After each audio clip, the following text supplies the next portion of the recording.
தேவனே, இந்த நாளை காணச் செய்த உமது கிருபைக்காக உமக்கு நன்றி செலுத்துகிறோம் ஐயா. இப்பொழுதும் நாங்கள் வாசிக்கவும் கேட்கவும் போகிற அந்த வசனங்களை உம்முடைய கரங்களில் ஒப்படைக்கிறோம். இந்த வசனங்களின் மூலியமாய் நீர் எப்படி எங்களோடு பேச விரும்புகிறீரோ நீர் பேசும். உம்முடைய வசனங்கள் எங்கள் இருதயத்தை புடமிட்டு உமக்கென்று எங்களை அர்ப்பணிக்க நீர் கிருபையை தந்து காத்துக்கொள்ளும்படியா எம்மை கொண்ட ரட்சகருமாகிய இயேசுவின் நாமத்தில் ஜெபிக்கிறேன் பிதாவே.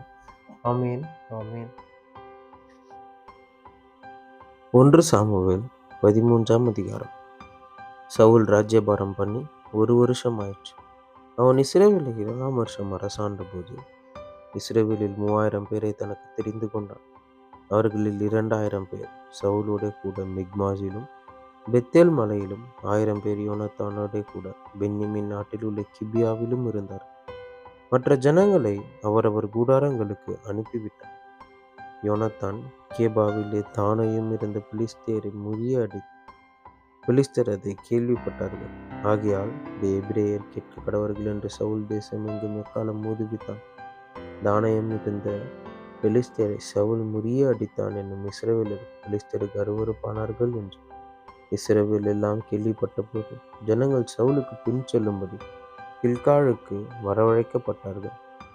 பெலிஸ்தர் இஸ்ரவேலோடு யுத்தம் பண்ணும்படி 30,000 ரதங்களோடும் 6,000 குதிரை வீரரோடும் கடற்கரை மணலத்தனை ஜனங்களோடும் கூடிக்கொண்டு வந்து பெத்தாவேலுக்கு கிழக்கான மிக்மாசிலே பாளையம் இறங்கினார்கள். அப்பொழுது இஸ்ரவேலர் தங்களுக்கு உண்டான இக்கட்டை கண்டபோது ஜனங்கள் தங்களுக்கு உண்டான நெருக்கத்தினாலே கெபிகளிலும் முட்காடுகளிலும் கண்மலைகளிலும் துருக்கங்களிலும் குகைகளிலும் ஒளித்து கொண்டார்கள். எபிரேயரில் சிலர் யோர்தானையும் கடந்து காத் நாட்டிற்கும் கீலேயா தேசத்திற்கும் போனார்கள். சவுலோ இன்னும் கில்காலில் இருந்தான். சகல ஜனங்களும் பயந்து கொண்டு அவனுக்கு பின் சென்றார்கள். அவன் தனக்கு சாமுவேல் குறித்த காலத்தின்படி 7 நாள் மட்டும் காத்திருந்தான். சாமுவேல் கில்காலுக்கு வரவில்லை. ஜனங்கள் அவனை விட்டு சிதறி போனார்கள். அப்பொழுது சவுல், சர்வாங்க தகன பலியும் சமாதான பலியும் என்னிடத்தில் கொண்டு வாருங்கள் என்று சொல்லி சர்வாங்க தகன பலியை செலுத்தினான். அவன் சர்வாங்க தகன பலியிட்டு முடிகிற போது இதோ சாமுவேல் வந்தான். சவுல் அவனை சந்தித்து வந்தனம் செய்ய அவனுக்கு எதிர்கொண்டு போனான். நீ செய்தது என்ன என்று சாமுவேல் கேட்டதற்கு சவுல், ஜனங்கள் என்னை விட்டு சிதறி போகிறதையும் குறித்த நாட்களின் திட்டத்திலே நீர் வராததையும் பெலிஸ்தர் மிக்மாசிலே கூடி வந்திருக்கிறதையும் நான் கண்டபடியினாலே கில்காலில் பெலிஸ்தர் எனக்கு விரோதமாய் வந்து விடுவார்கள் என்று நான் இன்னும் கர்த்தருடைய சமூகத்தை நோக்கி விண்ணப்பம் பண்ணவில்லை என்று எண்ணி துணிந்து சர்வாங்க தகன பலியை செலுத்தினேன் என்றார். சாமுவேல் சவுலை பார்த்து, புத்தியீனமாய் செய்தீர். உம்முடைய தேவனாகிய கர்த்தர் உமக்கு விதித்த கட்டளையை கை கொள்ளாமற் போனீர். மற்றபடி கர்த்தர் இஸ்ரவேலின் மேல் உம்முடைய ராஜபாரத்தை என்றைக்கும் ஸ்திரப்படுத்தும். இப்போதோ உம்முடைய ராஜபாரம் நிலை நிற்காது. கர்த்தர் தம்முடைய இருதயத்திற்கு ஏற்ற ஒரு மனுஷனை தமக்கு தேடி அவனை கர்த்தர் தம்முடைய ஜனங்கள் மேல் தலைவனாயிருக்க கட்டளையிட்டார். கர்த்தர் உமக்கு விதித்த கட்டளையை நீர் கை கொள்ளவில்லையே என்று சொன்னான். சவுல் எழுந்திருந்து கில்காலை விட்டு பென்யமீன் நாட்டில் உள்ள கிபியாவுக்கு போனான். சவுல் தன்னோட கூட இருக்கிற ஜனத்தை தொகை பார்க்கிற போது ஏறக்குறைய 600 பேர் இருந்தார்கள். சவுலும் அவன் குமாரனாகிய யோனத்தானும் அவர்களோட கூட இருக்கிற ஜனங்களும் பென்யமீன் நாட்டில் உள்ள கிபியாவிலே இருந்து விட்டார்கள். பெலிஸ்தரோ மிக்மாசிலே பாளையம் இறங்கி இருந்தார்கள். கொள்ளைக்காரர் பெலிஸ்தரின் பாளையத்திலிருந்து 3 படையாய் புறப்பட்டு வந்தார்கள். ஒரு படை ஒப்ரா வழியாய் சூவால் நாட்டிற்கு நேராக போயிற்று. வேறொரு படை பெத்தேரோன் வழியாய் போயிற்று. வேறொரு படை வனாந்திரத்தில் இருக்கிற செபோயிமின் பள்ளத்தாக்குக்கு எதிரான எல்லை வழியாய் போயிற்று. எபிரேயர் பட்டயங்களாகிலும் ஈட்டிகளையாகிலும் உண்டு பண்ணாதபடிக்கு பார்த்து கொள்ள வேண்டும் என்று பெலிஸ்தர் சொல்லியிருந்தபடியால் இஸ்ரவேல் தேசத்தில் எங்கும் ஒரு குள்ளன் அகப்படவில்லை. இஸ்ரவேலர் யாவரும் அவரவர் தங்கள் கொழுவிருப்புகளையும் தங்கள் மண்வெட்டிகளையும் தங்கள் கோடரிகளையும் தங்கள் கடப்பாறைகளையும் தீட்டி கூர்மையாக்குகிறதற்கு பெலிஸ்தரிடத்திற்கு போக வேண்டியதாயிருந்தது. கடப்பாறைகளையும் மண்வெட்டிகளையும் மக்கூறுள்ள ஆயுதங்களையும் கோடரிகளையும் தாற்றுக்கோள்களையும் கூர்மையாக்குகிறதற்கு அறங்கள் மாத்திரம் அவர்களிடத்தில் இருந்தது. யுத்த நாள் வந்தபோது சவுலுக்கும் அவன் குமாரனுக்கும் யோனத்தானுக்குமே அன்றி சவுலோடும் யோனத்தானோடும் இருக்கிற ஜனங்களில் ஒருவர் கையிலும் பட்டயமும் ஈட்டியும் இல்லாதிருந்தது. பெலிஸ்தரின் பாளையம் மிக்மாசிலிருந்து போகிற வழி மட்டும் பரம்பி இருந்தது என்பதை. 1 சாமுவேல் 14ஆம் அதிகாரம். ஒரு நாள் சவுலின் குமாரனாகிய யோனத்தான் தன் ஆயுததாரியாகிய வாலிபனை நோக்கி, நமக்கு எதிராக அந்த பக்கத்தில் இருக்கிற பெலிஸ்தரின் தானியத்திற்கு போவோம் வா என்று சொன்னான். அதை அவன் தன் தகப்பனுக்கு அறிவிக்கவில்லை. சவுல் கிபியாவின் கடைசி முனையாகிய மிக்ரோனிலே ஒரு மாதுள மரத்தின் கீழ் இருந்தான். அவனுடைய கூட இருந்த ஜனங்கள் ஏறக்குறைய 600 பேராயிருந்தார்கள். சீலோவிலே கர்த்தருடைய ஆசாரியனாய் இருந்த ஏலியின் குமாரனாகிய பினேகாசுக்கு பிறந்த இக்கபோத்தின் சகோதரனும் அகிதூபின் குமாரனுமாகிய அகியா என்பவன் ஏபோத்தை தரித்தவனாயிருந்தான். யோனத்தான் போனதை ஜனங்கள் அறியாதிருந்தார்கள். யோனத்தான் பெலிஸ்தரின் தானியத்திற்கு போக பார்த்த வழிகளின் நடுவே இந்த பக்கம் ஒரு செங்குத்தான பாறையும் அந்த பக்கம் ஒரு செங்குத்தான பாறையும் இருந்தது. ஒன்றுக்கு போசேஸ் என்று பெயர், மற்றொன்றுக்கு சேனே என்று பெயர். அந்த பாறைகளில் ஒன்று வடக்கே மிக்மாசுக்கு எதிராகவும் மற்றொன்று தெற்கே கிபியாவுக்கு எதிராகவும் இருந்தது. யோனத்தான் தன் ஆயுததாரியாகிய வாலிபனை நோக்கி, விருத்த சேதனம் இல்லாதவர்களுடைய அந்த தானியத்திற்கு போவோம் வா, ஒருவேளை கர்த்தர் நமக்காக ஒரு காரியம் செய்வார். அநேகம் பேரை கொண்டாகிலும் கொஞ்சம் பேரை கொண்டாகிலும் ரட்சிக்க கர்த்தருக்கு தடையில்லை என்றான். அப்பொழுது அவன் ஆயுததாரி அவனை பார்த்து, உம்முடைய இருதயத்தில் இருக்கிறபடியெல்லாம் செய்யும், அப்படியே போம். இதோ உம்முடைய மனதுக்கு ஏற்றபடி நானும் உம்மோடே கூட வருகிறேன் என்றான். அதற்கு யோனத்தான், இதோ நாம் கடந்து அந்த மனுஷனிடத்திற்கு போகிறவர்கள் போல அவர்களுக்கு நம்மை காண்பிப்போம். நாங்கள் உங்களிடத்தில் வரும் மட்டும் நில்லுங்கள் என்று நம்மோடே சொல்வார்களானால் நாம் அவர்களிடத்துக்கு ஏறி போகாமல் நம்முடைய நிலையில் நிற்போம். எங்களிடத்தில் ஏறி வாருங்கள் என்று சொல்வார்களானால் ஏறி போவோம். கர்த்தர் அவர்களை நம்முடைய கையில் ஒப்பு கொடுத்தார், இது நமக்கு அடையாளம் என்றான். அப்பொழுது அவர்கள் இருவரும் பெலிஸ்தரின் தானியத்திற்கு முன் தங்களை காண்பித்தார்கள். அப்பொழுது பெலிஸ்தர், இதோ எபிரேயர் ஒளித்து கொண்டிருந்த வலைகளை விட்டு புறப்படுகிறார்கள் என்று சொல்லி தானியம் இருக்கிற மனுஷர் யோனத்தானையும் அவன் ஆயுததாரியையும் பார்த்து, எங்களிடத்துக்கு ஏறி வாருங்கள், உங்களுக்கு புத்தி கற்பிப்போம் என்றார்கள். அப்பொழுது யோனத்தான் தன் ஆயுததாரியை நோக்கி, என் பின்னாலே ஏறி வா, கர்த்தர் அவர்களை இஸ்ரவேலின் கையில் ஒப்பு கொடுத்தார் என்று சொல்லி யோர்தான் தன் கைகளாலும் தன் கால்களாலும் தவழ்ந்து ஏறினான். அவன் ஆயுததாரி அவன் பின்னாலே ஏறினான். அப்பொழுது அவர்கள் யோனத்தானுக்கு முன்பாக மடித்து விழுந்தார். அவன் ஆயுததாரியும் அவன் பின்னாலே வெட்டி கொண்டே போனான். யோனத்தானும் அவன் ஆயுததாரியும் முறியடித்த அந்த முந்தின அடியிலே ஏறக்குறைய 20 பேர் அரையேர் நிலமான விசாலத்திலே விழுந்தார்கள். அப்பொழுது பாளையத்திலும் வெளியிலும் சகல ஜனங்களிலும் பயங்கரம் உண்டாய், தானியம் இருந்தவர்களும் கொள்ளையிடப் போன தண்டில் உள்ளவர்களும் கூட திகிலடைந்தார்கள். பூமியும் அதிர்ந்தது. அது தேவனால் உண்டான பயங்கரமாயிருந்தது. பென்யமீன் நாட்டில் உள்ள கிபியாவிலே சவுலுக்கு இருந்த ஜாமக்காரர் பார்த்து, இது அந்த ஏராளமான கூட்டம் கலைந்தது, ஒருவர் மேல் ஒருவர் விழுகிறதை கண்டார்கள். அப்பொழுது சவுல் தன்னோடு கூட இருக்கிற ஜனங்களை நோக்கி, நம்மிடத்திலிருந்து போனவர்கள் யார் என்று லக்கம் பாருங்கள் என்றான். அவர்கள் லக்கம் பார்க்கிற போது, இதோ யோனத்தானும் அவன் ஆயுததாரியும் அங்கே இல்லை என்று கண்டார்கள். அப்பொழுது சவுல் அகியாவை நோக்கி, தேவனுடைய பெட்டியை கொண்டு வா என்றான். தேவனுடைய பெட்டி அந்நாட்களில் இஸ்ரேல் புத்திரரிடத்தில் இருந்தது. இப்படி சவுல் ஆசாரியனுடைய பேசுகையில் பெலிஸ்தரின் பாளையத்தில் உண்டான கலகம் மரவர அதிகரித்து, அப்பொழுது சவுல் ஆசாரியனை நோக்கி, இருக்கட்டும் என்றான். சவுல் அவனோடு இருந்த ஜனங்களும் கூட்டி போர்க்களத்திற்கு போனார்கள். ஒருவர் பட்டயம் ஒருவருக்கு விரோதமாக இருந்தபடியால் மகா அமளி உண்டாயிற்று. இதற்கு முன் பெலிஸ்தருடன் கூடி அவர்களோட கூட பாளையத்தில் திரிந்து வந்த எபிரேயரும் சவுலோடும் யோனத்தானோடும் இருக்கிற இஸ்ரவேலரோடு கூடிக்கொண்டார்கள். எபிராயிம் மலைகளில் ஒளித்து கொண்டிருந்த சகல இஸ்ரவேலரும் பெலிஸ்தர் முறிந்தொடுகிறதை கேள்விப்பட்ட போது யுத்தத்திலே அவர்களை நெருங்கி தொடர்ந்தார்கள். இப்படி கர்த்தர் அன்றைய தினம் இஸ்ரவேலை ரட்சித்தார். அந்த யுத்தம் பெத்தாவேன் மட்டும் நடந்தது. இஸ்ரவேலர் அன்றைய தினம் மிகுந்த வருத்தம் அடைந்தார்கள். நான் என் சத்துருக்கள் கையிலே பழி வாங்க வேண்டும். சாயங்காலம் மட்டும் பொறுக்காமல் எவன் போஜனம் செய்கிறானோ அவன் சபிக்கப்பட்டவன் என்று சவுல் ஜனங்களுக்கு ஆணையிட்டு சொல்லியிருந்தபடியால் ஜனங்கள் ஒருவரும் எவ்வளவேனும் போஜனம் பண்ணாதிருந்தார்கள். தேசத்து ஜனங்கள் எல்லாரும் ஒரு காட்டிலே வந்தார்கள். அந்த வெளியிலே தேன் கூடு இருந்தது. ஜனங்கள் காட்டிலே வந்தபோது இதோ தேன் ஒழுகி கொண்டிருந்தது. ஆனாலும் ஒருவனும் அதை தன் கைகளில் தொட்டு தன் வாயிலே வைக்கவில்லை. ஜனங்கள் அந்த ஆணை நிமித்தம் பயப்பட்டார்கள். யோனத்தான் தன் தகப்பன் ஜனங்களுக்கு ஆணையிட்டதை கேள்விப்படவில்லை. அவன் தன் கையில் இருந்த கோலை நீட்டி அதன் நுனியிலே தேன்கூட்டை குத்தி அதை எடுத்து தன் வாயிலே போட்டுக்கொண்டான். அதனாலே அவன் கண்கள் தெளிந்தது. அப்பொழுது ஜனங்களில் ஒருவன், இன்றைக்கு போஜனம் சாப்பிடுகிறவன் சபிக்கப்பட்டவன் என்று உம்முடைய தகப்பனார் ஜனங்களுக்கு உறுதியாய் ஆணையிட்டிருக்கிறார். ஆகையால் ஜனங்கள் விடாய்த்திருக்கிறார்கள் என்றான். அப்பொழுது யோனத்தான், என் தகப்பன் தேசத்தின் ஜனங்களை கலங்க பண்ணினார். நான் இந்த தேனிலே கொஞ்சம் ருசி பார்த்ததினாலே என் கண்கள் தெளிந்ததை பாருங்கள். இன்றைய தினம் ஜனங்கள் தங்களுக்கு அகப்பட்ட தங்கள் சத்துருக்களின் கொள்ளையிலே ஏதாகிலும் புசித்திருந்தால் எத்தனை நலமாயிருக்கும். பெலிஸ்தருக்குள் உண்டான சங்காரம் மிகவும் அதிகமாயிருக்குமே என்றான்.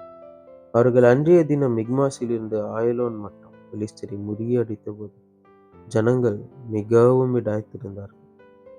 அப்பொழுது ஜனங்கள் கொள்ளையின் மேல் பாய்ந்து ஆடுகளையும் மாடுகளையும் கன்றுக்குட்டிகளையும் பிடித்து தரையிலே போட்டு அடித்து இரத்தத்தோடும் புசித்தார்கள். அப்பொழுது இதோ இரத்தத்தோடு இருக்கிறதை புசிக்கிறதினால் ஜனங்கள் கர்த்தருக்கு இயலாத பாவம் செய்கிறார்கள் என்று சவுலுக்கு அறிவித்தார்கள். அவன், நீங்கள் துரோகம் பண்ணினீர்கள். இப்போதே ஒரு பெரிய கல்லை என்னிடத்தில் உருட்டி கொண்டு வாருங்கள். நீங்கள் ஜனத்திற்குள்ளே போய் இரத்தத்தோடு இருக்கிறதை சாப்பிடுகிறதினாலே கர்த்தருக்கு இயலாத பாவம் செய்யாதபடிக்கு அவரவர் தங்கள் மாட்டையும் அவரவர் தங்கள் ஆட்டையும் என்னிடத்தில் கொண்டு வந்து இங்கே அடித்து பின்பு சாப்பிட வேண்டும் என்று அவர்களுக்கு சொல்லுங்கள் என்று கட்டளையிட்டார். அப்பொழுது ஜனங்கள் எல்லாரும் அவரவர் தங்கள் மாடுகளை அன்று ராத்திரி தங்களே கொண்டு வந்து அங்கே அடித்தார்கள். பின்பு சவுல் கர்த்தருக்கு ஒரு பலிபீடத்தை கட்டினான். அது அவன் கர்த்தருக்கு கட்டின முதலாவது பலிபீடம் என்பது. அதற்கு பின்பு சவுல், நாம் இந்த ராத்திரியிலே பெலிஸ்தரை தொடர்ந்து போய் விடியாற்கால வெளிச்சமாக மட்டும் அவர்களை கொள்ளையிட்டு அவர்களில் ஒருவரை மீதியாக வைக்காதிருப்போமாக என்றார். அதற்கு அவர்கள், உம்முடைய கண்களுக்கு நலமானபடியெல்லாம் செய்யும் என்றார்கள். ஆசாரியனோ, நாம் இங்கே தேவ சந்நிதியில் சேர கடவோம் என்றார். அப்படியே பெலிஸ்தரை தொடர்ந்து போகலாமா? அவர்களை இஸ்ரவேலின் கையில் ஒப்புக் கொடுப்பீரா என்று சவுல் தேவனிடத்தில் விசாரித்தான். அவர் அந்த நாளிலே அவனுக்கு மறு உத்தரவு அருளவில்லை. அப்பொழுது சவுல், ஜனத்தின் தலைவர்களை, நீங்கள் எல்லாரும் இங்கே சேர்ந்து வந்து இன்று இந்த பாவம் எதினாலே உண்டாயிற்று என்று பார்த்தறியுங்கள். அது என் குமாரனாகிய யோனத்தானிடத்தில் காணப்பட்டாலும் அவன் சாகவே சாக வேண்டும் என்று இஸ்ரவேலை ரட்சிக்கிற கர்த்தருடைய ஜீவனை கொண்டு சொல்லுகிறேன் என்றான். சகல ஜனங்களுக்குள்ளும் ஒருவனும் அவனுக்கு பிரதியுத்தரம் சொல்லவில்லை. அதற்கு பின் அவன் இஸ்ரவேல் எல்லாரையும் நோக்கி, நீங்கள் அந்த பக்கத்திலே இருங்கள், நானும் என் குமாரனாகிய யோனத்தானும் இந்த பக்கத்திலே இருப்போம் என்றான். ஜனங்கள் சவுலை பார்த்து, உம்முடைய கண்களுக்கு நலமானபடி செய்யும் என்றார்கள். அப்பொழுது சவுல் இஸ்ரவேலின் தேவனாகிய கர்த்தரை நோக்கி, நிதானமாய் கட்டளையிட்டு யதார்த்தத்தை விளங்க பண்ணும் என்றான். அப்பொழுது யோனத்தான் மேலும் சவுலின் மேலும் சீட்டு விழுந்தது. ஜனங்களோ தப்பினார்கள். எனக்கும் என் குமாரனாகிய யோனத்தானுக்கும் சீட்டு போடுங்கள் என்று சொன்னபோது யோனத்தான் மேல் சீட்டு விழுந்தது. அப்பொழுது சவுல் யோனத்தானை பார்த்து, நீ செய்தது என்ன? எனக்கு சொல் என்று கேட்டான். அதற்கு யோனத்தான், என் கையில் இருக்கிற கோலின் நுனியிலே கொஞ்சம் தேனை எடுத்து ருசி பார்த்தேன், அதற்காக நான் சாக வேண்டும் என்றான். அப்பொழுது சவுல், யோனத்தானே, நீ சாகத்தான் வேண்டும், இல்லாவிட்டால் தேவன் எனக்கு சரியாகவும் அதற்கு அதிகமாகவும் செய்ய கடவர் என்றான். ஜனங்களோ சவுலை நோக்கி, இஸ்ரவேலிலே இந்த பெரிய ரட்சிப்பை செய்த யோனத்தான் கொலை செய்யப்படலாமா? அது கூடாது. அவன் தலையில் இருக்கிற ஒரு மயிரும் தரையிலே விழப்போகிறதில்லை என்று கர்த்தருடைய ஜீவனை கொண்டு ஆணையிட்டு சொல்லுகிறோம். தேவன் துணை நிற்க அவன் இந்த காரியத்தை நடப்பித்தான் என்றார்கள். அப்படியே யோனத்தான் சாகாதபடிக்கு ஜனங்கள் அவனை தப்புவித்தார்கள். சவுல் பெலிஸ்தரை தொடராமல் திரும்பிவிட்டான். பெலிஸ்தரும் தங்கள் ஸ்தலத்திற்கு போய்விட்டார்கள். இப்படி சவுல் இஸ்ரவேலை ஆளுகிற ராஜபாரத்தை பெற்றுக்கொண்டு சுற்றிலும் இருக்கிற தன்னுடைய எல்லா சத்துருக்களும் ஆகிய மோவாபியருக்கும் அம்மோன் புத்திரருக்கும் ஏதோமியருக்கும் சோபாவின் ராஜாக்களுக்கும் பெலிஸ்தருக்கும் விரோதமாக யுத்தம் பண்ணி அவர்கள் மேல் படையெடுத்தான். அவர்களை எல்லாம் அடக்கினான். அவன் பலத்து அமலேக்கியரை முறிய அடித்து இஸ்ரவேலரை கொள்ளையிடுகிற யாவர் கைக்கும் அவர்கள் நீங்களாகி ரட்சித்தார். சவுலுக்கு இருந்த குமாரர் யோனதான், இஸ்வி, மல்கிசுவா என்பவர்கள். அவனுடைய 2 குமாரத்திகளில் மூத்தவள் பேர் மேரப், இளையவள் பேர் மீகாள். சவுலுடைய மனைவியின் பேர் அகினோவாம், அவள் அகிமாசின் குமாரத்தி. அவனுடைய சேனாபதியின் பெயர் அப்னேர், அவன் சவுலுடைய சிறிய தகப்பனாகிய நேரின் குமாரன். கீஸ் சவுலின் தகப்பன். அப்னேரின் தகப்பனாகிய நேர் ஆபியேலின் குமாரன். சவுல் இருந்த நாளெல்லாம் பெலிஸ்தரின் மேல் கடினமான யுத்தம் நடந்தது. சவுல் ஒரு பராக்கிரமசாலியை ஆகிலும் ஒரு பலசாலியை ஆகிலும் காணும்போது அவர்கள் எல்லாரையும் தன்னிடமாக சேர்த்து கொள்ளுவான் என்பது. 1 சாமுவேல் 15ஆம் அதிகாரம். பின்பு சாமுவேல் சவுலை நோக்கி, இஸ்ரவேலராகிய தம்முடைய ஜனங்கள் மேல் உம்மை ராஜாவாக அபிஷேகம் பண்ணுகிறதற்கு கர்த்தர் என்னை அனுப்பினாரே. இப்போதும் கர்த்தருடைய வார்த்தைகளின் சத்தத்தை கேளும். சேனைகளின் கர்த்தர் சொல்லுகிறது என்னவென்றால், இஸ்ரவேலர் எகிப்திலிருந்து வந்தபோது அமலேக்கு அவர்களுக்கு வழிமறித்த செய்கையை மனதிலே வைத்திருக்கிறேன். இப்போதும் நீ போய் அமலேக்கை மடங்கடித்து அவனுக்கு உண்டான எல்லாவற்றையும் சங்கரித்து அவன் மேல் இரக்கம் வைக்காமல் புருஷரையும் ஸ்திரீகளையும் பிள்ளைகளையும் குழந்தைகளையும் மாடுகளையும் ஆடுகளையும் ஒட்டகங்களையும் கழுதைகளையும் கொன்று போட கடவா என்கிறார் என்று சொன்னார். அப்பொழுது சவுல் இதை ஜனங்களுக்கு அறியப்படுத்தி தொலாயிமிலே அவர்களை தொகை பார்த்தார். அவர்கள் 2,00,000 காலாட்களும் யூதா ஜனங்கள் 16 பேருமாயிருந்தார்கள். சவுல் அமலேக்குடைய பட்டணம் மட்டும் வந்து பள்ளத்தாக்கிலே ஒரு பதிவிடையை வைத்தான். சவுல் கேனியரை நோக்கி, நான் அமலேக்கியருடைய கூட உங்களை மாறிக்கொள்ளாதபடிக்கு நீங்கள் அவர்கள் நடுவிலிருந்து புறப்பட்டு விலகி போங்கள். இஸ்ரவேல் எகிப்திலிருந்து வந்தபோது நீங்கள் அவர்கள் எல்லாருக்கும் தயவு செய்தீர்கள் என்றான். அப்படியே கேனியர் அமலேக்கியரின் நடுவிலிருந்து விலகி போனார்கள். அப்பொழுது சவுல் ஆவிலா துவக்கி எகிப்திற்கு எதிரே இருக்கிற சூருக்கு போகும் எல்லை மட்டும் இருந்த அமலேக்கியரை முடங்கடித்து அமலேக்கியரின் ராஜாவாகிய ஆகாகை உயிரோடே பிடித்தான். ஜனங்கள் யாவரும் பட்டய கருக்கினாலே சங்காரம் பண்ணினான். சவுலும் ஜனங்களும் ஆகாகையும் ஆடு மாடுகளில் முதல் தரமானவைகளையும் 2ஆம் தரமானவைகளையும் ஆட்டுக்குட்டிகளையும் நலமான எல்லாவற்றையும் அழித்து போட மனதில்லாமல் தப்ப வைத்து அற்பமானவைகளும் உதவாதவைகளுமான சகல வஸ்துக்களையும் முற்றிலும் அழித்து போட்டார். இப்பொழுது கர்த்தருடைய வார்த்தை சாமுவேலுக்கு உண்டாகி அவர் சொன்னது, நான் சவுலை ராஜாவாக்கினது எனக்கு மனஸ்தாபமாயிருக்கிறது. அவன் என்னை விட்டு திரும்பி என் வார்த்தைகளை நிறைவேற்றாமற் போனான் என்றார். அப்பொழுது சாமுவேல் மனம் நொந்து ராமுவதும் கர்த்தரை நோக்கி கூப்பிட்டான். மறுநாள் அதிகாலமே சாமுவேல் சவுலை சந்திக்க போனான்.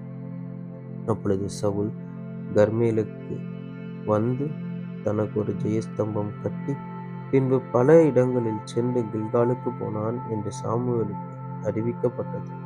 சாமுவேல் சவுலினிடத்தில் போனான். சவுல் அவனை நோக்கி, நீர் கர்த்தரால் ஆசீர்வதிக்கப்பட்டவர், கர்த்தருடைய வார்த்தையை நிறைவேற்றினேன் என்றான்.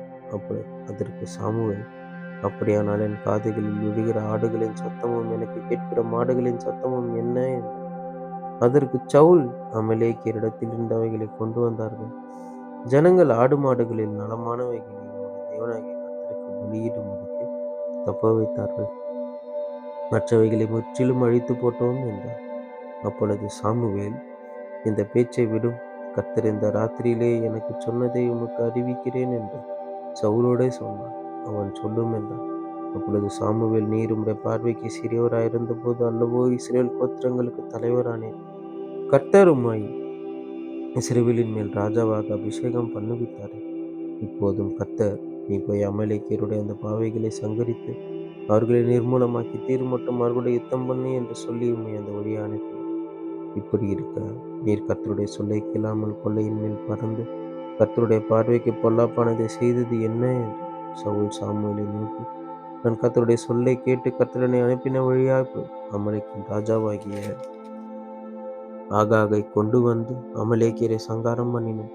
ஜனங்களோ உம்முடைய தேவனாகிய கர்த்தருக்கு கில்காலிலே பலியிடுகிறதற்காக கொள்ளையிலே சாபத்தீடாகும் ஆடு மாடுகளிலே பிரதானமானவைகளை பிடித்து கொண்டு வந்தார்கள் என்றான்.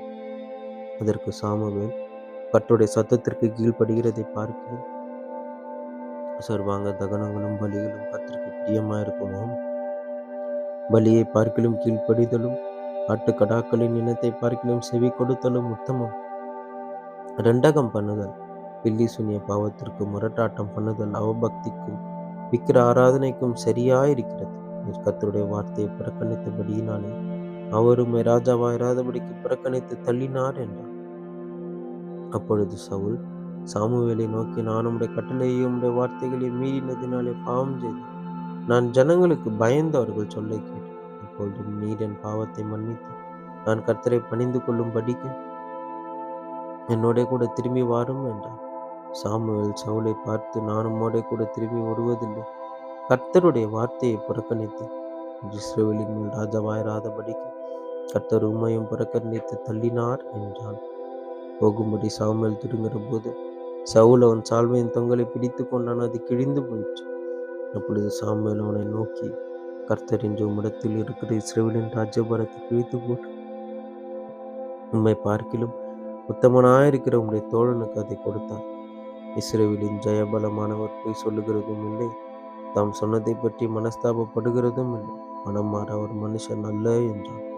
அதற்கு அவன், நான் பாவம் செய்தேன். இப்போது என் ஜனத்தின் மூப்பருக்கு முன்பாகவும் இஸ்ரவேலுக்கு முன்பாகவும் நீர் என்னை கனம் பண்ணி நானும் தேவனாய் கர்த்தரை பணிந்து கொள்ளும்படிக்கு என்னோடே கூட திரும்பி வாரும் என்றான். அப்பொழுது சாமுவேல் திரும்பி சவுலுக்கு பின் சென்றான். சவுல் கர்த்தரை பணிந்து கொண்டான். பின்பு சாமுவேல், அமலேக்கின் ராஜாவாகிய ஆகாகை என்னிடத்தில் கொண்டு வாருங்கள் என்று. ஆகாக் சந்தோஷமாய் அவனிடத்தில் வந்து, மரணத்தின் கசப்பு போனது நிச்சயம் என்றான். சாமுவேல், உன் பட்டயம் ஸ்திரீகளை பிள்ளையற்றவர்களாக்கினது போல ஸ்திரீகளுக்குள்ளே உன் தாயும் பிள்ளையற்றவள் ஆவாள் என்று சொல்லி, சாமுவேல் கில்காலிலே கர்த்தருக்கு முன்பாக ஆகாகை துண்டித்து போனான். பின்பு சாமுவேல் ராமாவுக்கு போனான். சவுலோ தன் ஊராகிய கிபியாவில் இருக்கிற தன் வீட்டுக்கு போய்விட்டான். சவுல் மரணமடையும் நாள் மட்டும் சாமுவேல் அப்புறம் அவனை கண்டு பேசவில்லை. இஸ்ரவேலின் மேல் சவுலை ராஜாவாக்கினதற்காக கர்த்தர் மனஸ்தாபப்பட்டதின் நிமித்தம் சாமுவேல் சவுலுக்காக துக்கித்துக் கொண்டிருந்தான் என்பதே. 1 சாமுவேல் 16ஆம் அதிகாரம். கர்த்தர் சாமுவேலை நோக்கி, இஸ்ரவேலின் மேல் ராஜாவாய் இராதபடிக்கு நான் புறக்கத்தை தள்ளின சவுலுக்கு நீ எந்த மட்டும் துக்கித்துக் கொண்டிருப்பாய்? நீ உன் கும்பை தைலத்தால் நிரப்பிக் கொண்டு பெத்லெகேமியனாகிய ஈசாயினிடத்துக்கு உன்னை அனுப்புவேன். அவன் குமாரரில் ஒருவன் என் ராஜாவாக தெரிந்து கொண்டேன் என்றான். அதற்கு சாமுவேல், நான் எப்படி போவேன்? சவுல் இதை கேள்விப்பட்டால் என்னை கொன்று போடுவானே என்றான். அப்பொழுது கர்த்தர், நீ காளையை கையோடே கொண்டு போய் கர்த்தருக்கு பலியிட வந்தேன் என்று சொல்லு. ஈசாயை பலி விருந்துக்கு அழைப்பிப்பாயாக. அப்பொழுது நீ செய்ய வேண்டியதை நான் உனக்கு அறிவிப்பேன். நான் உனக்கு சொல்லுகிறவனை எனக்காக அபிஷேகம் பண்ணுவாயாக என்றான். கர்த்தர் சொன்னபடியே சாமுவேல் செய்து பெத்லெகேமுக்கு போனான். அப்பொழுது அவ்வூரின் மூப்பர் தத்தளிப்போடே அவனுக்கு எதிர்கொண்டு வந்து, நீர் வருகிறது சமாதானமா என்றார்கள். அதற்கு அவன், சமாதானம்தான், கர்த்தருக்கு பலியிட வந்தேன். நீங்கள் உங்களை பரிசுத்தம் பண்ணிக்கொண்டு என்னோட கூட பந்தி விருந்துக்கு வாருங்கள் என்றான். மேலும் ஈசாயையும் அவன் குமாரரையும் பரிசுத்தம் பண்ணி அவர்களை பள்ளி விருந்துக்கு அழைத்தான். அவர்கள் வந்தபோது அவன் எலியாவை பார்த்தவுடனே, கர்த்தரால் அபிஷேகம் பண்ணப்படுவோன் இவனாக்கும் என்றார். கர்த்தர் சாமுவேலை நோக்கி, நீ இவனுடைய முகத்தையும் இவனுடைய சரீர வளர்ச்சியையும் பார்க்க வேண்டாம். நான் இவனை புறக்கணித்தேன். மனுஷனை பார்க்கிறபடி நான் பாரேன். மனுஷன் முகத்தை பார்ப்பான், கர்த்தர் இருதயத்தை பார்க்கிறார் என்றான். அப்பொழுது ஈசாய் அபினதாபை அழைத்து அவனை சாமுவேலுக்கு முன்பாக கடந்து போக பண்ணினான். அவன், இவனையும் கர்த்தர் தெரிந்து கொள்ளவில்லை என்று. ஈசாய் சம்மாவையும் கடந்து போக பண்ணினான். அவன், இவனையும் கர்த்தர் தெரிந்து கொள்ளவில்லை என்றான். இப்படி ஈசாய் தன் குமாரரில் 7 பேரை சாமுவேலுக்கு முன்பாக கடந்து போக பண்ணினான். பின்பு சாமுவேல் ஈசாயை பார்த்து, கர்த்தர் இவர்களில் ஒருவனும் தெரிந்து கொள்ளவில்லை என்று சொல்லி, பிள்ளைகள் இவ்வளவுதானா என்று ஈசாயை கேட்டான். அதற்கு அவன், இன்னும் எல்லாருக்கும் இளையவன் ஒருவன் இருக்கிறான். அவன் ஆடுகளை மேய்த்து கொண்டிருக்கிறான் என்றான். அப்பொழுது சாமுவேல் ஈசாயை நோக்கி, ஆள் அனுப்பி அவனை அனுப்பி அவன் இங்கே வருமட்டும் நான் பந்தி இருக்க மாட்டேன் என்றான். ஆள் அனுப்பி அவனை அழைப்பித்தான். அவன் சிவந்த மேனியும் அழகிய கண்களும் நல்ல ரூபமுள்ளவனுமாயிருந்தான். அப்பொழுது கர்த்தர், இவன்தான், நீ எழுந்து இவனை அபிஷேகம் பண்ணு என்றார். அப்பொழுது சாமுவேல் தைல கொம்பை எடுத்து அவன் சகோதரர் நடுவிலே அபிஷேகம் பண்ணினான். அந்நாள் முதற்கொண்டு கர்த்தருடைய ஆவியானவர் தாவீதின் மேல் வந்து இறங்கி இருந்தார். சாமுவேல் எழுந்து ராமாவுக்கு போய்விட்டான். கர்த்தருடைய ஆவி சவுலை விட்டு நீங்கினார். கர்த்தரால் வரவிடப்பட்ட ஒரு பொல்லாத ஆவி அவனை கலங்க பண்ணி கொண்டிருந்தது. அப்பொழுது சவுலின் ஊழியக்காரர் அவனை நோக்கி, இதோ தேவனால் விடப்பட்ட ஒரு பொல்லாத ஆவி உம்மை கலங்க பண்ணுகிறது. சுரமண்டலம் வாசிக்கிறதில் தேடின ஒருவனை தேடும்படி எங்கள் ஆண்டவனாகிய நீர் உமக்கு முன்பாக கட்டளையிடும் உமது அடி. அப்பொழுது தேவனால் விடப்பட்ட பொல்லாத ஆவி உம்மேல் இறங்குகையில் அவன் தன் கையினால் அதை வாசித்தால் உமக்கு சௌக்கியம் உண்டாகும் என்றான். சவுல் தன் ஊழியக்காரரை பார்த்து, நன்றாய் வாசிக்கத்தக்க ஒருவனை தேடி என்னிடத்தில் கொண்டு வாருங்கள் என்றான். பின்பு அந்த வேலைக்காரரில் ஒரு பிரதித்திரமாக, இதோ பெத்லெகேமியனாகிய ஈசாயின் குமாரன் ஒருவனை கண்டிருக்கிறேன். அவன் வாசிப்பதில் தேறினவன். அவன் பராக்கிரமசாலி, யுத்த வீரன், காரிய சமர்த்தன், சௌந்தரியம் உள்ளவன். கர்த்தர் அவனோட கூட இருக்கிறார் என்றார். அப்பொழுது சவுல் ஈசாயினிடத்தில் ஆட்களை அனுப்பி, ஆட்டு மந்தையில் இருக்கிற உன் குமாரனாகிய தாவீதின் இடத்தில் அனுப்பு என்று சொன்னான். அப்பொழுது ஈசாய் அப்பத்தையும் ஒரு திருத்திய திராட்சரசத்தையும் ஒரு வெள்ளாட்டுக்குட்டியையும் கழுதையின் மேல் ஏற்றி தன் குமாரனாகிய தாவீதை வசமாய் சவுலுக்கு அனுப்பினார். அப்பொழுது தாவீது சவுலினிடத்தில் வந்து அவனுக்கு முன்பாக நின்றான். அவன் இவனை மிகவும் நேசித்தான். அவனுக்கு இவன் ஆயுததாரியானான். சவுல் ஈசாயினிடத்தில் ஆண் அனுப்பி, தாவீது எனக்கு முன்பாக நிற்கட்டும், என் கண்களில் அவனுக்கு தயவு கிடைத்தது என்று சொன்னான். அப்படியே தேவனால் விடப்பட்ட ஆவி சவுலை பிடிக்கும்போது தாவீது சுரமண்டலத்தை எடுத்து தன் கையினால் வாசிப்பான். அதனாலே பொல்லாத ஆவி அவனை விட்டு நீங்க சவுல் ஆறுதல் அடைந்து சொஸ்தமாமான் என்பதே. ஆமென். ஆமென். 1 சாமுவேல் 17ஆம் அதிகாரம். பெலிஸ்தர் யுத்தம் பண்ணுகிறதற்கு தங்கள் சேனைகளை சேர்த்து யூதாவில் உள்ள சோக்கோவிலே ஒருமித்து கூடி சோக்கோவுக்கும் அசேக்காவுக்கும் நடுவே இருக்கிற எபேஸ் தம்மீமிலே பாளையம் இறங்கினார்கள்.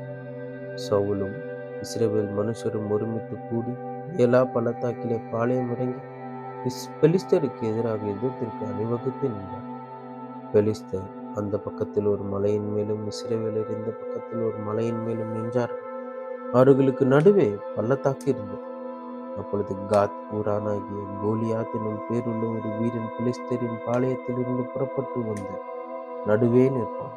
அவன் உயரம் 6 முழமும் 1 ஜானுமாம். அவன் தன் தலையின் மேல் வெண்கல சீராவை போட்டு ஒரு போர் கவசம் தரித்து கொண்டிருப்பான். அந்த கவசத்தின் நிறை 5000 சேக்கலான வெண்கலமாயிருக்கும். அவன் தன் கால்களிலே வெண்கல கவசத்தையும் தன் தோள்களின் மேல் வெண்கல கேடகத்தையும் தரித்திருப்பான். அவனுடைய ஈட்டி தாங்கு நெசவுக்காரரின் படைமரத்தின் கனதியும் அவன் ஈட்டியின் அழகு 600 சேக்கல் இரும்புமாயிருக்கும். அரிசை பிடிக்கிறவன் அவனுக்கு முன்பாக நடப்பான். அவன் வந்து நின்று இஸ்ரவேல் சேனைகளை பார்த்து சத்தமிட்டு, நீங்கள் யுத்தத்திற்கு அணிவகுத்து நிற்கிறது என்ன? நான் பெலிஸ்தன் அல்லவா? நீங்கள் சவுலின் சேவகர் அல்லவா? உங்களில் ஒருவனை தெரிந்து கொள்ளுங்கள், அவனிடத்தில் வரட்டும். அவன் என்னோட யுத்தம் பண்ணவும் என்னை கொல்லவும் சமர்த்தனாயானால் நான் உங்களுக்கு வேலைக்காரராயிருப்பேன். நான் அவனை ஜெயித்து அவனை கொல்வேனானால் நீங்கள் எங்களுக்கு வேலைக்காரராயிருந்து எங்களை சேவிக்க வேண்டும் என்று சொல்லி, இன்னும் அந்த பெலிஸ்தர், நான் இன்றைய தினம் இஸ்ரவேலுடைய சேனைகளை நிந்தித்தேன், நாம் ஒருவரோடொருவர் யுத்தம் பண்ண ஒருவனை விடுங்கள் என்று சொல்லிக் கொண்டு வரும். சவுலும் இஸ்ரவேலர் அனைவரும் அந்த பெலிஸ்தனுடைய வார்த்தைகளை கேட்டு கலங்கி மிகவும் பயப்பட்டார். தாவீது என்பவன் யூதாவில் உள்ள பெத்லெகேம் ஊரானாகிய ஈசா எனும் பேருள்ள எப்பிராத்திய மனுஷனுடைய குமாரனாக இருந்தான். ஈசாய்க்கு 8 குமாரர் இருந்தார்கள். இவன் சவுலின் வயது சென்ற கிழவனாய் மதிக்கப்பட்டான். ஈசாயினுடைய 3 மூத்த குமாரர் சவுலோட கூட யுத்தத்திற்கு போயிருந்தார். யுத்தத்திற்கு போயிருந்த அவனுடைய 3 குமாரரில் மூத்தவனுக்கு எலியாப் என்றும், 2ஆம் குமாரனுக்கு அபினதாப் என்றும், 3ஆம் குமாரனுக்கு சம்மா என்றும் பேர். தாவீது எல்லாருக்கும் இளையவன். மூத்தவர்களாகிய அந்த 3 பேரும் சவுலோட கூட போயிருந்தார். தாவீது சவுலை விட்டு திரும்பி போய் பெத்லெகேமில் இருக்கிற தன் தகப்பனுடைய ஆடுகளை மேய்த்து கொண்டிருந்தான். அந்த பெலிஸ்தன் காலையிலும் மாலையிலும் 40 நாள் வந்து வந்து முடிப்பான். ஈசாய் தன் தகப்பன் குமாரனாகிய தாவீதை நோக்கி, உன் சகோதரருக்கு இந்த ஒரு மரக்கால் வைத்து வறுத்த பயிற்சியும் இந்த 10 அப்பங்களையும் எடுத்துக்கொண்டு பாளையத்தில் இருக்கிற உன் சகோதரத்தில் ஓட்டமாய்ப்போய் இந்த 10 பால் கட்டிகளை 1000 பேருக்கு அதிபதியானவனிடத்தில் கொடுத்து உன் சகோதரர் சுகமாயிருக்கிறார்களா என்று விசாரித்து அவர்களிடத்தில் அடையாளம் வாங்கி கொண்டு வா என்றார். அப்படியே சவுலும் அவர்களும் இஸ்ரவேலர் எல்லாரும் எல்லா பள்ளத்தாக்கிலே பெலிஸ்தரோடு யுத்தம் பண்ணி கொண்டிருந்தார்கள். தாவீது அதிகாலையில் எழுந்து ஆடுகளை காவலாளி வசமாய் விட்டு ஈசாய் தனக்கு கற்பித்தபடி எடுத்துக்கொண்டு போய் ரதங்கள் இருக்கிற இடத்திலே வந்தான். சேனைகள் அணிவகுத்து நின்று யுத்தத்திற்கென்று ஆர்ப்பரித்தார்கள். இஸ்ரவேலரும் பெலிஸ்தரும் ஒருவருக்கு எதிராக ஒருவர் அணிவகுத்து நின்று கொண்டிருந்தார்கள். அப்பொழுது தாவீது தான் கொண்டு வந்தவைகளை இறக்கி ரஸ்துக்களை காக்கிறவன் வசமாய் வைத்துவிட்டு சேனைக்குள் ஓடி தன் சகோதரரை பார்த்து சுகமாயிருக்கிறீர்களா என்று கேட்டான். அவன் இவர்களோடு பேசிக் கொண்டிருக்கையில், இதோ காத் ஊரானாகிய கோலியாத் என்னும் பேருள்ள அந்த பிலிஸ்தர் வீரன் பிலிஸ்தரின் சேனையிலிருந்து எழும்பி வந்து நின்று முன் சொன்ன வார்த்தைகளையே சொன்னான். அதை தாவீது கேட்டான். இஸ்ரவேலர் எல்லாரும் அந்த மனுஷனை காணும்போது மிகவும் பயப்பட்டார்கள். அவன் முகத்துக்கு விலகி ஓடி போவார்கள். அந்நேரத்தில் இஸ்ரவேலர் வந்து நிற்கிற இந்த மனுஷனை கண்டீர்களா? இஸ்ரவேலை நிந்திக்க வந்து நிற்கிறான். இவனை கொல்லுகிறவன் எவனோ அவனை ராஜா மிகவும் ஐஸ்வர்யனாக்கி அவனுக்கு தம்முடைய குமாரத்தியை தந்து அவன் தகப்பன் வீட்டிலே இஸ்ரவேலிலே சம்மானை கொடுப்பான் என்றார்கள். அப்பொழுது தாவீது தன்னண்டையிலே நிற்கிறவர்களை பார்த்து, இந்த பெலிஸ்தனை கொன்று இஸ்ரவேலுக்கு நேரிட்ட நிந்தியை நீக்குகிறவனுக்கு என்ன செய்யப்படும்? ஜீவனுள்ள தேவனுடைய சேனைகளை நிந்திக்கிற விருத்த சேதனம் இல்லாத இந்த பெலிஸ்தன் எம்மாத்திரம் என்றார்கள். அதற்கு ஜனங்கள், அவனை கொல்லுகிறவனுக்கு என்ன என்னபடி செய்யப்படும் என்று முன் சொன்ன வார்த்தைகளே அவனுக்கு சொன்னார்கள். அந்த மனுஷருடைய அவன் பேசிக் கொண்டிருக்கிறதை அவன் மூத்த குமாரனாகிய எலியா கேட்டபோது அவன் தாவீதின் மேல் கோபம் அடைந்து, இங்கே வந்தது என்ன? வனாந்திரத்தில் உள்ள அந்த கொஞ்ச ஆடுகளை நீ யார் வசத்தில் விட்டாய்? யுத்தத்தை பார்க்கிறதுக்கல்லவா வந்தான்? உன் துணிகரத்தையும் உன் இருதயத்தின் அகங்காரத்தையும் நான் அறிவேன் என்றான். அதற்கு தாவீது, நான் இப்பொழுது செய்தது என்ன? நான் வந்ததற்கு முகாந்திரம் இல்லையா என்று சொல்லி அவனை விட்டு வேறொரு இடத்தில் திரும்பி அந்த பிரகாரமாகவே கேட்டான். ஜனங்கள் முன்போலவே உத்தரவு சொன்னார். தாவீது சொன்ன வார்த்தைகளை அவர்கள் கேட்டு அதை சவுலின் சமூகத்தில் அறிவித்தார்கள். அப்பொழுது அவன் அவனை அழைப்பித்தான். தாவீது சவுலை நோக்கி, இது நிமித்தம் ஒருவனுடைய இருதயம் கலங்க வேண்டியதில்லை.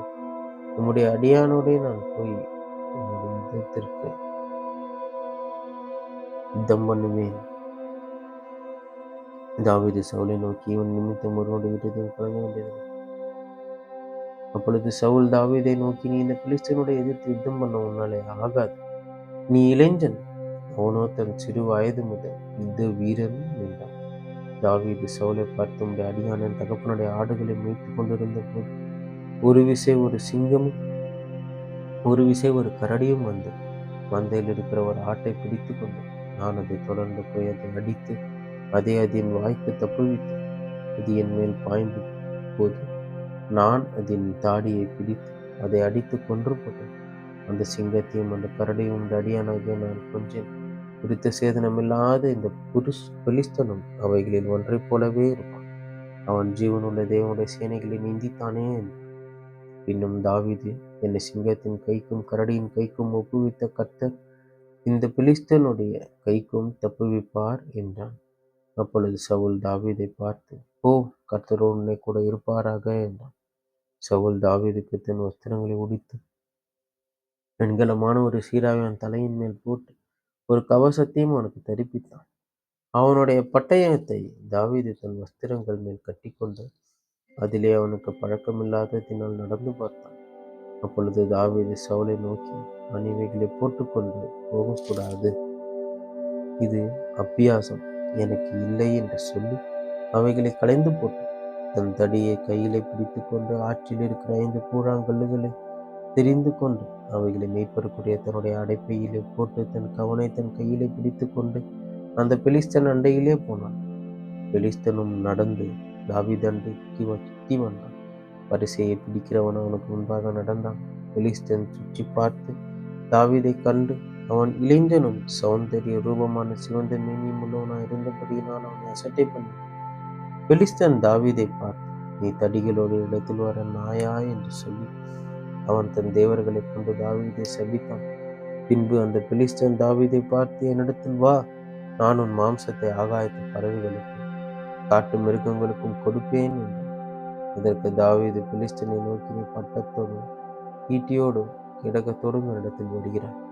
நானும் நீ நிந்தித்த இஸ்ரவேலுடைய இராணுவங்களின் தேவனாகி சேனைகளுடைய கர்த்தரின் நாமத்திலே உம்மிடத்தில் வருகிறேன். இன்றைய தினம் கர்த்தர் உன்னை என் கையில் ஒப்புக் கொடுப்பார். நான் உன்னை கொன்று உன் தலையை உன்னை விட்டு வாங்கி பெலிஸ்தருடைய பாளையத்தின் பிணங்களை இன்றைய தினம் ஆகாயத்து பறவைகளுக்கும் பூமியின் காட்டு மிருகங்களுக்கும் கொடுப்பேன். அதனால் இஸ்ரவேலின் தேவர் ஒருவர் உண்டு என்று பூலகத்தார் எல்லாரும் அறிந்து கொள்வார். கர்த்தர் பட்டயத்தினாலும் ஈட்டியினாலும் ரட்சிக்கிறவர் அல்ல என்று இந்த ஜனக்கூட்டம் எல்லாம் அறிந்து கொள்ளும். யுத்தம் கர்த்தருடையது, அவர் உங்களை எங்கள் கையில் ஒப்புக் கொடுப்பார் என்றார். பின்பு அந்த பிலிஸ்தீன் எழும்பி தாவீதுக்கு எதிராக கிட்டி வருகையில், தாவீது தீவிரமாய் அந்த சேனைக்கும் அந்த பிலிஸ்தீனுக்கும் எதிராக ஓடி தன் கையை அடைப்பத்திலே போட்டு அதிலிருந்து ஒரு கல்லை எடுத்து கவனிலே வைத்து சுழற்றி பெலிஸ்தனுடைய நெற்றியிலே பட எறிந்தான். அந்த கல் அவன் நெற்றியில் பதிந்து போனதினால் அவன் தரையிலே முகங்குப்புற விழுந்தான். இவ்விதமாக தாவீது ஒரு கவனினாலும் ஒரு கல்லினாலும் பெலிஸ்தனை மேற்கொண்டு அவனை மடங்கடித்து அவனை கொன்று போட்டான். தாவீதின் கையில் பட்டயம் இல்லாதிருந்தது. ஆகையால் தாவீது பெலிஸ்தன் அண்டையில் ஓடி அவன் மேல் நின்று அவன் பட்டயத்தை எடுத்து அதை அதன் உரையிலிருந்து உருவி அவனை கொன்று அதனாலே அவன் தலையை வெட்டி போட்டான். அப்பொழுது தங்கள் வீரன் செத்து போனான் என்று பெலிஸ்தர் கண்டு ஓடி போனார்கள். அப்பொழுது இஸ்ரவேலரும் யூதா மனுஷரும் எழும்பி ஆர்ப்பரித்து பள்ளத்தாக்கின் எல்லை மட்டும் எக்ரோனின் வாசல்கள் மட்டும் பெலிஸ்தரை துரத்தினார்கள். சாராயிமின் வழியிலும் காத் பட்டணம் மட்டும் எக்ரோன் பட்டணம் மட்டும் பெலிஸ்தர் வெட்டுண்டு விழுந்தார்கள். இஸ்ரவேல் புத்திரர் பெலிஸ்தரை மூர்க்கமாய் துரத்தின பிற்பாடு திரும்பி வந்து அவர்களுடைய பாளையங்களை கொள்ளையிட்டார்கள். தாவீது பெலிஸ்தனுடைய தலையை எடுத்து அதை எருசலேமுக்கு கொண்டு வந்தான். அவன் ஆயுதங்களை தன் கூடாரத்திலே வைத்தான். தாவீது பெலிஸ்தனுக்கு எதிராக புறப்பட்டு போகிறதை சவுல் கண்டபோது அவன் சேனாதிபதியாக அப்னேரை பார்த்து, அப்னேரே, இந்த வாலிபன் யாருடைய மகன் என்று கேட்டான். அதற்கு அப்னேர், ராஜாவே, எனக்கு தெரியாது என்று உடைய ஜீவனை கொண்டு சொல்லுகிறேன் என்றான். அப்பொழுது ராஜா, அந்த பிள்ளையாண்டான் யாருடைய மகன் என்று விசாரியே. தாவீது பெலிஸ்தனை கொன்று திரும்புகையில் அப்னேர் அவனை சவுலுக்கு முன்பாக அழைத்து கொண்டு போய்விட்டான். பெலிஸ்தனுடைய தலை அவன் கையில் இருந்தது. அப்பொழுது சவுல், வாலிபனே, யாருடைய மகன் என்று அவனை கேட்டதற்கு தாவீது, நான் பெத்லகேம் ஊரானாய் இருக்கிற உடைய அடியானாகிய ஈசாயின் மகன் என்றான் என்பதை. ஆமென். 1 சாமுவேல் 18ஆம் அதிகாரம்.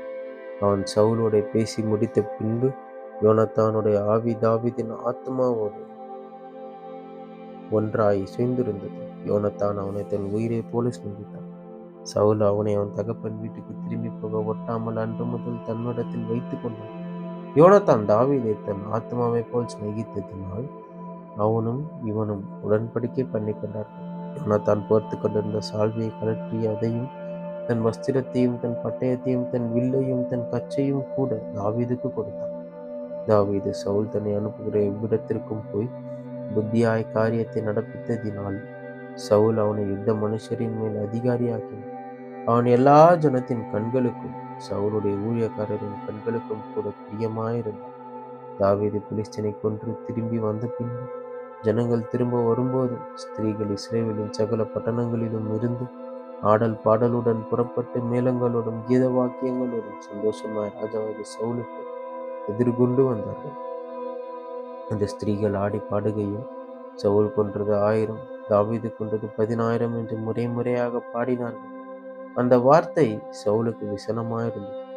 அவன் மிகுந்த எரிச்சல் அடைந்து, தாவீதுக்கு 10,000, எனக்கோ 1000 கொடுத்தார்கள், இன்னும் ராஜாங்கம் மாத்திரம் அவனுக்கு குறைவாயிருக்கிறது என்று சொல்லி அந்நாள் முதற்கொண்டு சவுல் தாவீதை காய் மகாரமாய் பார்த்தான். மறுநாளிலே தேவனால் விடப்பட்ட பொல்லாத ஆவி சவுலின் மேல் இறங்கிற்று. அவன் வீட்டிற்குள் தீர்க்க தரிசனம் சொல்லிக் கொண்டிருந்தான். அப்பொழுது தாவீது தினந்தோறும் செய்கிறபடி தன் கையினால் சுரமண்டலத்தை வாசித்துக் கொண்டிருந்தான். சவுலின் கையில் ஈட்டி இருந்தது. அப்பொழுது சவுல் தாவீதை சுவரோடு சேர்த்து உருவ குத்தி போடுவேன் என்று ஈட்டியை அவன் மேல் எறிந்தான். ஆனாலும் தாவீது விலகி 2 தரம் அவனுக்கு தப்பினான். கர்த்தர் தாவீதோட கூட இருக்கிறார் என்றும் தன்னை விட்டு விலகி போனார் என்றும் சவுல் கண்டு தாவீதுக்கு பயந்து அவனை தன்னை விட்டு அப்புறப்படுத்தி அவனை 1000 பேருக்கு அதிபதியாக வைத்தான். அப்படியே அவன் ஜனத்திற்கு முன்பாக போக்கும் மரத்துமாயிருந்தான். தாவீது தன் செய்கைகளில் எல்லாம் புத்திமானாய் நடந்தான். கர்த்தர் அவனோட கூட இருந்தார். அவன் மகா புத்திமானாய் நடக்கிறதை சவுல் கண்டு அவனுக்கு பயந்திருந்தான். இஸ்ரவேலரும் யூதா ஜனங்களும் ஆகிய யாவரும் தாவீதை சிநேகித்தார். அவர்களுக்கு முன்பாக அவன் போக்கும் மரத்துமாயிருந்தான். என் கை அல்ல, பெலிஸ்தரின் கையே அவன் மேல் விழட்டும் என்று சவுல் நினைத்துக் கொண்டு சவுல் தாவீதை நோக்கி, இதோ என் மூத்த குமாரத்தி ஆகிய மேராவை எனக்கு மனைவியாக கொடுப்பேன். நீ எனக்கு நல்ல சேவகனாய் மாத்திரம் இருந்து கர்த்தருடைய யுத்தங்களை நடத்து என்றார். அப்பொழுது தாவீது சவுலை பார்த்து, ராஜாவுக்கு மருமகன் ஆகிறதற்கு நான் எம்மாத்திரம், என் ஜீவன் எம்மாத்திரம், இஸ்ரவேலிலே என் தகப்பன் வம்சமும் எம்மாத்திரம் என்றார். சவுலின் குமாரத்தியாகிய மேராள் தாவீதுக்கு கொடுக்கப்படும் காலம் வந்தபோது அவள் மெகோலாத்தியனாகிய ஆதரியேலுக்கு மனைவியாக கொடுக்கப்பட்டாள். சவுலின் குமாரத்தியாகிய மீகாள் தாவீதை நேசித்தாள். அது சவுலுக்கு அறிவிக்கப்பட்ட போது அது அவனுக்கு சந்தோஷமாயிருந்தது. அவள் அவனுக்கு கன்னியாயிருக்கவும் பெலிஸ்தரின் கை அவன் மேல் விழவும் அவளை அவனுக்கு கொடுப்பேன் என்று சவுல் எண்ணி தாவீதை நோக்கி, நீ என்னுடைய 2ஆம் குமாரத்தியினால் இன்று எனக்கு மருமகன் ஆவாய் என்றான். பின்பு சவுல் தன் ஊழியக்காரரை பார்த்து, நீங்கள் தாவீதோடு ரகசியமாய் பேசி, இதோ ராஜா உன்மேல் பிரியமாயிருக்கிறார், அவருடைய ஊழியக்காரர் எல்லாரும் உண்மை நேசிக்கிறார். இப்போதும் நீ ராஜாவுக்கு மருமகனானால் நலம் என்று சொல்லுங்கள் என்று கற்பித்தான். சவுலின் ஊழியக்காரர் இந்த வார்த்தைகளை தாவீதின் செவிகள் கேட்க பேசினார். அப்பொழுது தாவீது, நான் ராஜாவுக்கு மருமகன் ஆகிறது லேசான காரியமா? நான் எளியவனும் அற்பமாய் எண்ணப்பட்டவனுமாயிருக்கிறேன் என்றார். தாவீது இன்னபடி சொன்னான் என்று சவுலின் ஊழியக்காரர் அவனுக்கு அறிவித்தார். அப்பொழுது சவுல், ராஜா பரிசத்தை விரும்பாமல் பெலிஸ்தரின் 100 நுனித்தோள்களினால் ராஜாவின் சத்துருக்களிடத்தில் பழிவாங்க விருப்பமாயிருக்கிறார் என்று தாவீதுக்கு சொல்லுங்கள் என்றார். தாவீதை பெலிஸ்தரின் கையினால் விழப்பண்ணுவதே சவுலுடைய எண்ணமாயிருந்தது. அவன் ஊழியக்காரர் தாவீதுக்கு இந்த வார்த்தைகளை சொன்னபோது, ராஜாவுக்கு மருமகன் ஆகிறது தாவீதுக்கு பிரியமாயிருந்தது. அதற்கு குறித்த நாட்கள் நிறைவேறும் முன்னே தாவீது எழுந்து தன் மனுஷரை கூட்டிக் கொண்டு போய் பெலிஸ்தரில் 200 பேரை வெட்டி அவர்கள் நுனித்தோள்களை கொண்டு வந்து தன் ராஜாவுக்கு மருமகனாகும்படிக்கு அவைகளை ராஜாவுக்கு எண்ணி செலுத்தினான். அப்பொழுது சவுல் தன் குமாரத்தியாகிய மீகாலை அவனுக்கு மனைவியாக கொடுத்தான். கர்த்தர் தாவீதோடு இருக்கிறார் என்று சவுல் கண்டறிந்தான். சவுலின் குமாரத்தியாகிய மீகாலும் அவனை நேசித்தார். ஆகையால் சவுல் இன்னும் அதிகமாய் தாவீதுக்கு பயந்து தான் உயிரோடு இருந்த நாளெல்லாம் தாவீதுக்கு சத்துருவாயிருந்தான். பெலிஸ்தருடைய பிரபுக்கள் புறப்பட்டு போகிற போதெல்லாம் தாவீது சவுலுடைய ஊழியக்காரர் எல்லாரை பார்க்கிலும் புத்திமானாய் நடந்து கொண்டான். அவன் பேர் மிகவும் கனம் பெற்றது என்பது. 1 சாமுவேல் 19ஆம் அதிகாரம். தாவீதை கொன்று போடும்படிக்கு சவுல் தன் குமாரனாகிய யோனத்தானோடு தன் ஊழியக்காரர் எல்லாரோடும் பேசினான். சவுலின் குமாரனாகிய யோனத்தான் தாவீதின் மேல் மிகவும் பிரியமாயிருந்தான். அதனால் யோனத்தான் தாவீதுக்கு அதை அறிவித்து, என் தகப்பனாகிய சவுல் உம்மை கொன்று போட வகை தேடுகிறார். இப்போதும் நாளை காலமே நீர் எச்சரிக்கையாயிருந்து மறைவான இடத்தில் ஒளித்துக் கொண்டது. நான் புறப்பட்டு வந்து நீர் வெளியில் இருக்கும் இடத்தில் என் தகப்பன் பக்கத்திலே நின்று உமக்காக என் தகப்பனோட பேசி நடக்கும் காரியத்தை கண்டு உமக்கு அறிவிப்பேன் என்று.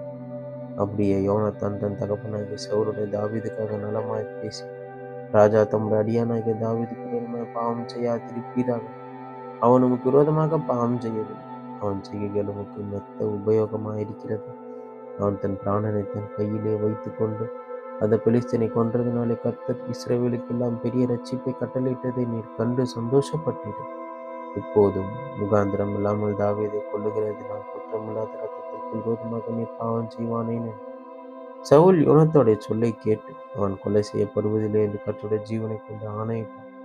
பின்பு யோனத்தான் தாவீதை அழைத்து அந்த வார்த்தைகள் எல்லாம் அவனுக்கு அறிவித்து அவனை சவுல் அண்டையில் கூட்டிக் கொண்டு போய்விட்டான். அப்படியே அவன் முன் போலவே அவனுடைய சமூகத்தில் இருந்தான். மறுபடியும் ஒரு யுத்தம் உண்டாயிற்று. அப்பொழுது தாவீது புறப்பட்டு போய் பெலிஸ்தரோடு யுத்தம் பண்ணி அவர்களுக்குள் மகா சங்காரம் பண்ணினதினால் அவர்கள் அவனுக்கு முன்பாக முறிந்தோடி போனார்கள். கர்த்தரால் விடப்பட்ட பொல்லாத ஆவி சவுலின் மேல் வந்தது. அவன் தன் வீட்டில் உட்கார்ந்து தன் ஈட்டியை கையிலே பிடித்து கொண்டிருந்தான். தாவீது தன் கையினாலே சுரமண்டலம் வாசித்தான். அப்பொழுது சவுல் தாவீதை ஈட்டியினாலே சூரோடு சேர்த்து குத்தி போட பார்த்தான். ஆனாலும் இவன் சவுலுக்கு விலகினதினால் அவன் எரிந்த ஈட்டி சுவரிலே பட்டது. தாவீதோ அந்த ராத்திரி ஓடிப்போய் தன்னை தப்புவித்து கொண்டான்.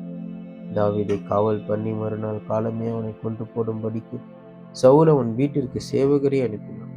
இதை தாவீதுக்கு அவன் மனைவியாகிய மீகாள் அறிவித்து, நீர் இன்று ராத்திரியிலே உம்முடைய பிராணனை தப்புவித்துக் கொள்ளாவிட்டால் நாளைக்கு நீர் கொன்று போடப்படுவீர் என்று சொல்லி மீகாள் தாவீது ஜன்னல் வழியாய் இறக்கிவிட்டான். அவன் தப்பி ஓடி போனான். மீகாலோ ஒரு சுரூபத்தை எடுத்து கட்டிலின் மேல் வைத்து அதன் தலைமாட்டிலே ஒரு வெள்ளையாட்டு தோலை போட்டு துப்பட்டியினாலே மூடி வைத்தார். தாவீதை கொண்டு வர சவுல் சேவகரை அனுப்பின போது, அவர் வியாதியாயிருக்கிறார் என்றாள். அப்பொழுது தாவீதை பார்ப்பதற்கு சவுல் சேவகரை அனுப்பி அவனை கொன்று போடும்படி கட்டிலோடே அவனை இடத்திற்கு கொண்டு வாருங்கள் என்றான்.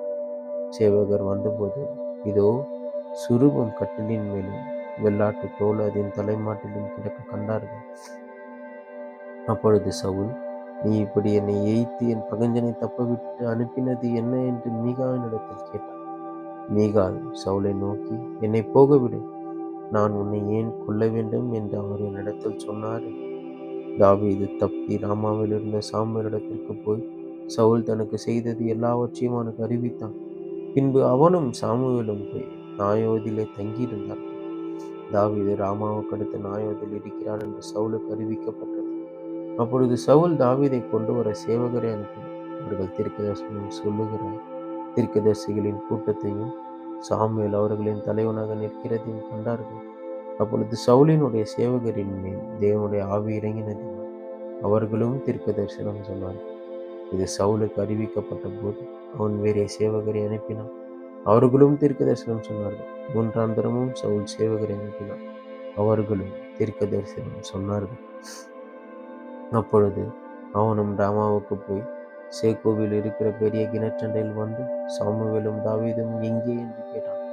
அதோ ராமாவுக்கு அடுத்த நாயோதிலே இருக்கிறார்கள் என்று சொல்லப்பட்டது. அப்பொழுது ராமாவுக்கு அடுத்த நாயோதிற்கு போனான். அவன் மேலும் தேவனுடைய ஆவி இறங்கினதினால் அவன் ராமாவுக்கு அடுத்த நாயோதிலே சேரும் மற்றும் தீர்க்கதரிசனம் சொல்லிக் கொண்டே நடந்து வந்தான். தானும் தன் வஸ்திரங்களை கழற்றி போட்டு சாமுவேலுக்கு முன்பாக தீர்க்கதரிசனம் சொல்லி அன்று பகல் முழுவதும் முழுவதும் வஸ்திரம் இல்லாமல் விழுந்து கிடந்தான். ஆகையினாலே சவுலும் தீர்க்கதரிசிகளில் ஒருவனும் என்பார்கள் என்பது. 1 சாமுவேல் 20ஆம் அதிகாரம். தாவீது ராமாவுக்கு அடுத்த நாயோதில் இருந்து ஓடிப்போய் யோனத்தான் முன்பாக ஓடி, உம்முடைய தகப்பன் என் பிராணனை வாங்க தேடுகிறார். நான் செய்தது என்ன? என் அக்கிரமம் என்ன? நான் அவருக்கு செய்த துரோகம் என்ன என்று. அதற்கு அவன், அப்படி ஒரு காலம் வராது, நீர் சாவதில்லை. இதோ எனக்கு அறிவிக்காமல் என் தகப்பன் பெரிய காரியமானாலும் சிறிய காரியமானாலும் ஒன்றும் செய்கிறது. இந்த காரியத்தை என் தகப்பன் எனக்கு மறைப்பானேன், அப்படி இருக்க மாட்டாது என்றான். அப்பொழுது தாவீது, உம்முடைய கண்களில் எனக்கு தயை கிடைத்தது என்று உம்முடைய தகப்பன் நன்றாய் அறிவார். ஆகையால் யோனத்தானுக்கு மனநோவு உண்டாகாதபடிக்கு அவனது அறிய போகாது என்பார். மரணத்திற்கும் எனக்கும் ஒரு அடி தூரம் மாத்திரம் இருக்கிறது என்று கர்த்தருடைய ஜீவனையும் உடைய ஜீவனையும் கொண்டு நிச்சயமாய் சொல்லுகிறேன் என்று மறுமொழி சொல்லி ஆணையிட்டான். அப்பொழுது யோனத்தான் தாவீதை பார்த்து, உமது மன விருப்பம் இன்னது என்று சொல்லும், அதன்படி உமக்கு செய்வேன் என்று. தாவீது யோனத்தானை நோக்கி, இதோ நாளைக்கு அமாவாசை, நான் ராஜாவோட பந்தியிருந்து சாப்பிட வேண்டியதா இருக்கும். ஆனாலும் நான் 3ஆம் நாள் சாயங்காலம் மட்டும் வெளியிலே ஒளித்திருக்கும்படி எனக்கு உத்தரவு கொடு. உம்முடைய தகப்பன் என்னை குறித்து விசாரித்தால் தன் ஊராகிய பெத்லகேமிலே தன் குடும்பத்தார் யாவரும் வருஷத்துக்கு ஒரு தரம் பலியிட்டு வருகிறபடினால் தாவீதவிடத்திற்கு போக இடத்தில் வருந்தி கேட்டுக்கொண்டான் என்று நீ சொல்லும். அதற்கு அவர் நல்லது என்றால் உம்முடைய அடியானுக்கு சமாதானம். அவருக்கு எரிச்சல் உண்டானால் அவராலே பொல்லாப்பு தீர்மானப்பட்டிருக்கிறது என்று அறிந்து கொள்கிறேன். ஆகையால் உம்முடைய அடியானுக்கு தயை செய்ய வேண்டும். கர்த்தருக்கு முன்பாக உம்முடைய அடியானோடு உடன்படிக்கை பண்ணியிருக்கிறீரே. என்னில் ஒரு அக்கிரமம் இருந்ததே, ஆனால் நீரே என்னை கொன்று போடும். நீர் என்னை உம்முடைய தகப்பனிடத்திற்கு கொண்டு போக வேண்டியது என்ன என்று. அப்படியே யோனத்தான், அப்படி உமக்கு வராதிருப்பதாக. உம்முடைய பொல்லாப்பு செய்ய என் தகப்பனாலே தீர்மானித்திருக்கிறது என்று நான் நிச்சயமாய் அறிந்தேன். ஆனால் நான் அதை உமக்கு அறிவியாதிருப்பேனா என்றான். தாவீது யோனத்தானை நோக்கி, உம்முடைய தகப்பன் கடினமான உத்தரவு சொன்னால் அதை யார் எனக்கு அறிவிப்பார் என்று. அப்பொழுது யோனத்தான் தாவீதை பார்த்து, ஊருக்கு வெளியே போவோம் வாரும் என்றான். இருவரும் வெளியே புறப்பட்டு போனார்கள். அப்பொழுது யோனத்தான் இஸ்ரவேலின் தேவனாகிய கர்த்தரை முன்னிட்டு தாவீதை நோக்கி, நான் நாளையாவது மறுநாளிலாவது என் தகப்பனுடைய மனதை அறிந்து கொண்டு அவர் தாவீதின் மேல் தயவாயிருக்கிறார் என்று கண்டோம். அதை அப்போது உமக்கு செவிகளுக்கு வெளிப்படுத்தும்படிக்கு உமக்கு சொல்லி அனுப்பாதிருந்தால் இஸ்ரவேலின் தேவனாய் கர்த்தர் யோனத்தானுக்கு அதற்கு சரியாகவும் அதற்கு அதிகமாகவும் செய்ய கடவுள். ஆனாலும் உமக்கு தீங்கு செய்ய என் தகப்பனுக்கு பிரியமாயிருந்தால் அதை உமது செவிகளுக்கு வெளிப்படுத்தி நீ சமாதானத்தோடு போகும்படி உம்மை அனுப்பிவிடுவேன். கர்த்தர் என் தகப்பனோடு இருந்தது போல் உம்மோடும் இருப்பாராக. மேலும் நான் உயிரோடு இருக்கையில் நான் சாகாதபடிக்கு நீர் கர்த்தரின் நிமித்தமாய் எனக்கு தயை செய்ததும் அல்லாமல், கர்த்தர் தாவீதின் சத்துருக்களாகிய ஒவ்வொருவரையும் பூமியின் மேல் இராதபடிக்கு வேர் அறுக்கும்போதும், நீர் என்றைக்கும் உமது தயவை என் வீட்டை விட்டு அகற்றி விடாமலும் இருக்க வேண்டும் என்றார். இப்படி யோனத்தான் தாவீதின் குடும்பத்தோட உடன்படிக்கை பண்ணி, தாவீதுடைய சத்துருக்களின் கையிலே கர்த்தர் கணக்கு கேட்பாராக என்று சொல்லி, யோனத்தான் தாவீதை மிகவும் சிநேகித்தபடியினால் பின்னும் அவனுக்கு ஆணையிட்டான். தன் உயிரை சிநேகித்தது போல அவனை சிநேகித்தான். பின்பு யோனத்தான் தாவீதை பார்த்து, நாளைக்கு அமாவாசை, நீர் உட்கார வேண்டிய இடம் காலியாயிருப்பதினால் உம்மை குறித்து விசாரிக்கப்படும். காரியம் நடந்தபோது 3ஆம் நாளில் நீர் ஒளித்திருக்கும் இடத்திற்கு தீவிரித்து வந்து ஏசேல் என்னும் கல்லண்டையில் உட்கார்ந்திரும். அப்பொழுது நான் குறிப்பு வைத்து எய்கிறது போல அதற்கு பக்கமாய் 3 அம்புகளை எய்து, நீ போய் அந்த அம்புகளை தேடி வா என்று ஒரு பிள்ளையாண்டானை அனுப்புவேன். இதோ அம்புகள் உனக்கு இப்புறத்தில் கிடக்கிறது, அவைகளை எடுத்துக்கொண்டு வா என்று பிள்ளையாண்டான் சொன்னால், நீர் வாரும், அப்பொழுது ஒன்றுமில்லை, உமக்கு சமாதானம் இருக்கும் என்று கர்த்தருடைய ஜீவனை கொண்டு சொல்லுகிறேன்.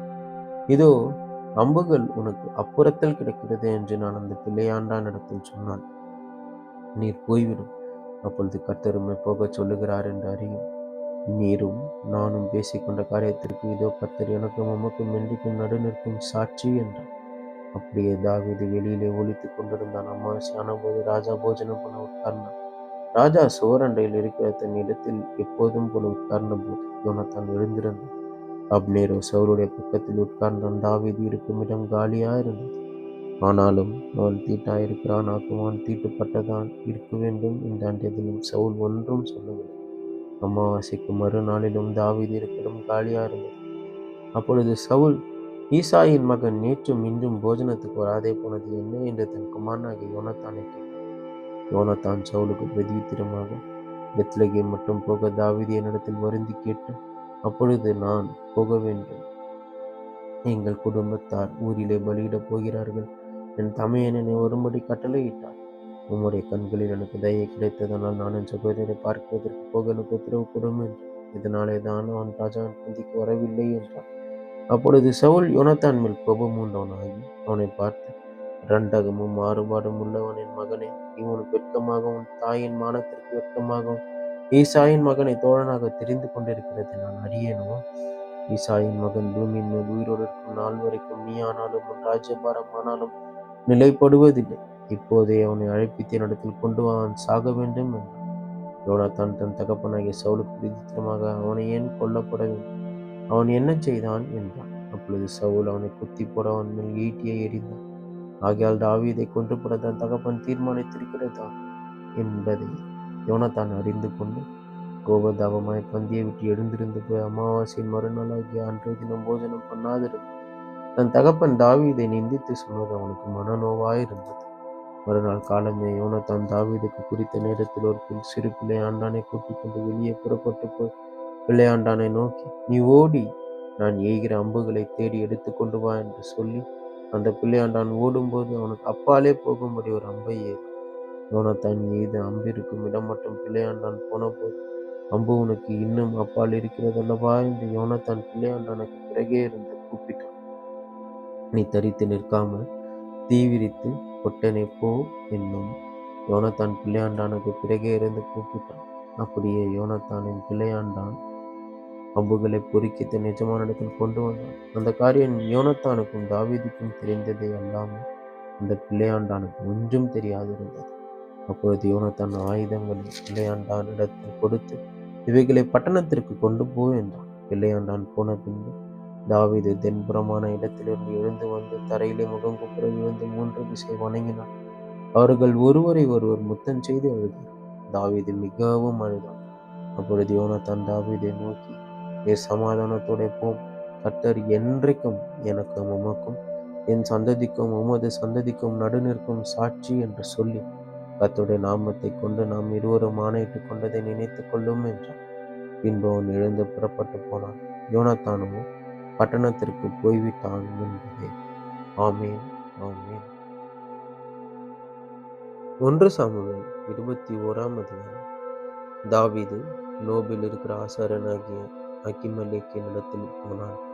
அகிமெலேக்கு நடுக்கத்தோடே தாவீதுக்கு எதிர்கொண்டு போய், ஒருவரும் உம்மோடே கூட வராமல் நீர் ஒண்டியாய் வருகிறது என்ன என்று அவனை கேட்டான். தாவீது ஆசாரனாகிய அகிமெலேக்கை பார்த்து, ராஜா எனக்கு ஒரு காரியத்தை கட்டளையிட்டு, நான் உன்னை அனுப்பின காரியமும் உனக்கு கட்டளையிட்டதும் இன்னதென்று ஒருவரும் அறியாதிருக்க வேண்டும் என்று என்னோடே சொன்னார்.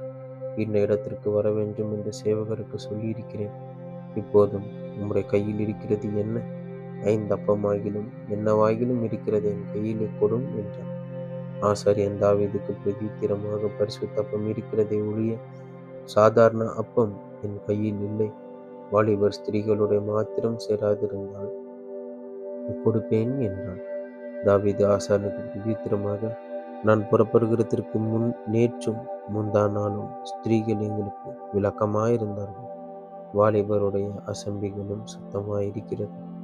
இன்றைய தினம் வேறே அப்பம் பாத்திரத்தில் பிரதிஷ்டை பண்ணப்பட்டதினால் இது சாதாரணமாயிற்றே என்றான். அப்பொழுது கர்த்தருடைய சந்நிதியிலிருந்து எடுக்கப்பட்ட அப்பங்களைத் தவிர வேறே அப்பம் அங்கே இராதபடியினால் ஆசாரியன் அவனுக்கு பரிசுத்த அப்பத்தை கொடுத்தான். அவைகள் எடுக்கப்படுகிற நாளிலே அதற்கு பதிலாக சூடான அப்பம் வைக்கப்படும். சவுலுடைய வேலைக்காரரில் ஏதோமியனாகிய தோவேக்கு என்னும் பேருள்ள ஒருவன் அன்றைய தினம் அங்கே கர்த்தருடைய சந்நிதியில் தடைபட்டு இருந்தான். அவன் சவுலுடைய மேய்ப்பருக்கு தலைவனாயிருந்தான். தாவீது அகிமெலேக்கை பார்த்து, இங்கே உம்முடைய வசத்தில் ஒரு ஈட்டியானாலும் பட்டயமானாலும் இல்லையா? ராஜாவின் காரியம் அவசரமானபடியினால் என் பட்டயத்தை ஆகிலும் என் ஆயுதங்களை ஆகிலும் நான் எடுத்துக்கொண்டு வரவில்லை என்றான். அதற்கு ஆசாரியன், நீர் ஏலே பள்ளத்தாக்கில் கொண்ட பிலிஸ்தியனாகிய கோலியாத்தின் பட்டயம் இதோ ஏபோத்துக்கு பின்னாக ஒரு புடவையில் சுட்டி வைத்திருக்கிறது. அதை நீர் எடுக்க மனதானால் எடுத்துக்கொண்டு போ. அதுவே அல்லாமல் வேறொன்றும் இங்கே இல்லை என்றான். அப்பொழுது தாவீது, அதற்கு நிகரில்லை, அதை எனக்கு தாரும் என்றான். அன்றைய தினம் தாவீது எழுந்து சவுலுக்கு தப்பி ஓடி காத்தின் ராஜாவாகிய ஆகீசிடத்தில் போனான். ஆகீசின் ஊழியக்காரர் அவனை பார்த்து, தேசத்து ராஜாவாகிய தாவீது இவன் அல்லவோ? சவுல் கொன்றது 1000, தாவீது கொன்றது 10,000 என்று இவனை குறித்தல்லவோ ஆடல் பாடலோட கொண்டாடினார்கள் என்றார்கள். இந்த வார்த்தைகளை தாவீது தன் மனதிலே வைத்துக்கொண்டு காத்தின் ராஜாவாகிய ஆகீசுக்கு மிகவும் பயப்பட்டு அவர்கள் கண்களுக்கு முன்பாக தன் முகநாடியை வேறுபடுத்தி அவரிடத்தில் பித்தம் கொண்டவன் போல காண்பித்து வாசற் கதவுகளில் கீறிக்கொண்டிருந்து தன் வாயிலிருந்து நுரையை தன் தாடியிலே விழப்பண்ணி கொண்டிருந்தான். அப்பொழுது ஆகீஸ் தன் ஊழியக்காரரை நோக்கி, இதோ இந்த மனுஷன் பித்தம் கொண்டவன் என்று காண்கிறீர்களே, இவனை நீங்கள் என்னிடத்தில் கொண்டு வந்தது என்ன? எனக்கு முன்பாக பைத்திய சிஷ்டை செய்ய நீங்கள் இவனை கொண்டு வருகிறதற்கு பைத்தியக்காரன் எனக்கு குறைவாயிருக்கிறார்களோ? இவனின் வீட்டில் வரலாமா என்றான். 1 சாமுவேல் 22ஆம் அதிகாரம்.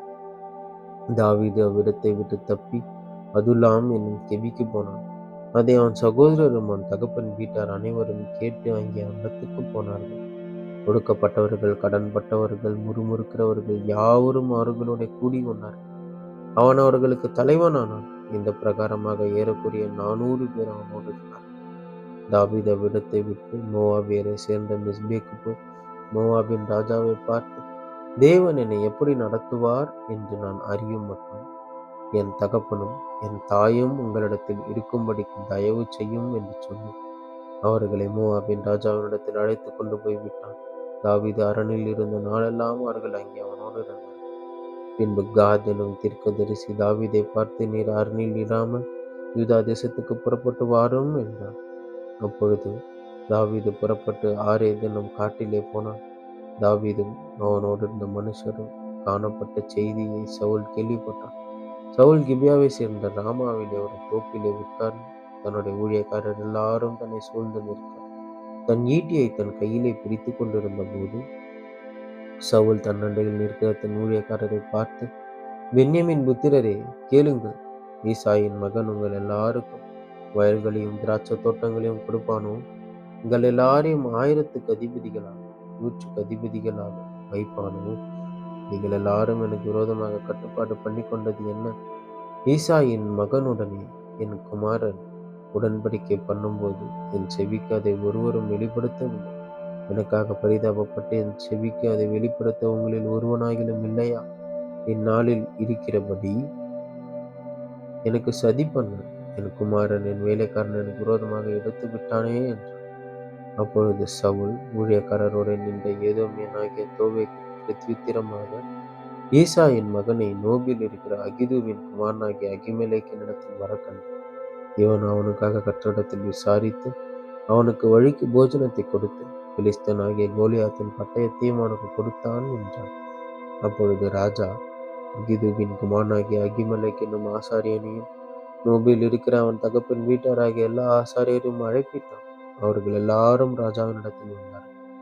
அப்பொழுது சவுல் அகிதூபின் குமாரனை கேள் என்று சொல்ல, அவன் இதோ இருக்கிறேன் என் ஆண்டவனே என்றான். அப்பொழுது சவுல் அவனை நோக்கி, நீயும் ஈசாயின் மகனும் எனக்கு விரோதமாய் கட்டுப்பாடு பண்ணி இந்நாளில் இருக்கிறபடி எனக்கு சதி பண்ண, அவன் எனக்கு விரோதமாக எழும்பும்படிக்கு நீ அவனுக்கு அப்பமும் பட்டயமும் கொடுத்து தேவ சந்நிதியில் அவனுக்காக விசாரித்தது என்ன என்றான். அகிமெலே ராஜாவுக்கு பிரத்யுத்தரமாக, உம்முடைய எல்லா ஊழியக்காரரிலும் தாவீதைப் போல ராஜாவுக்கு மருமகனும் உம்முடைய கட்டளைகளின்படி செய்து வருகிறவன் உம்முடைய வீட்டில் கனமுள்ளவனுமாயிருக்கிற உண்மையுள்ளவன் யார்?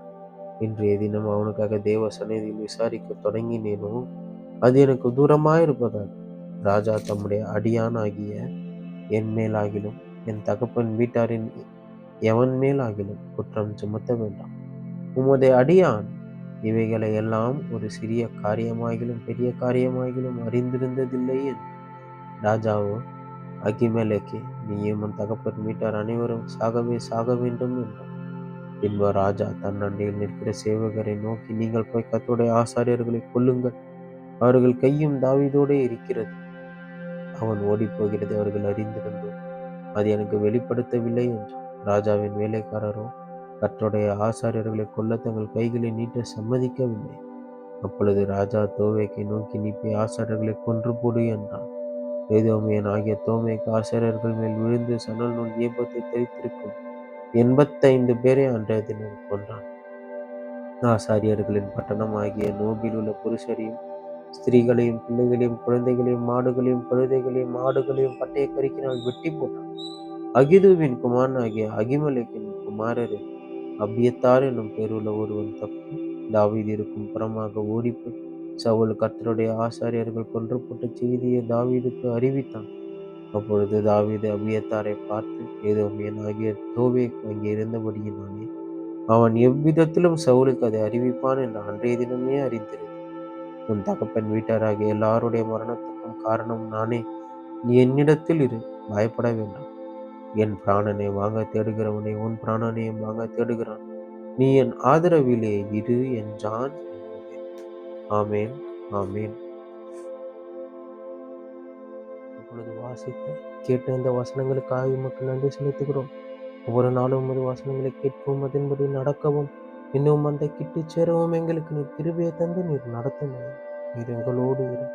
நாள் முழுவதும் உடைய கிருபையை எங்களை தாங்கி கொண்டு நாங்கள் உம்மை பற்றி கொண்டு எப்பொழுதும் உம்முடைய சமூகத்தில் தரித்திருக்கிறவர்களாய் மாற்றி எங்களை நீர் நடத்தும். நீர் ஆசீர்வதித்து காத்து பாதுகாத்து இயேசுவின் நாமத்தில் ஜெபிக்கிறேன் பிதாவே. ஆமேன், ஆமேன்.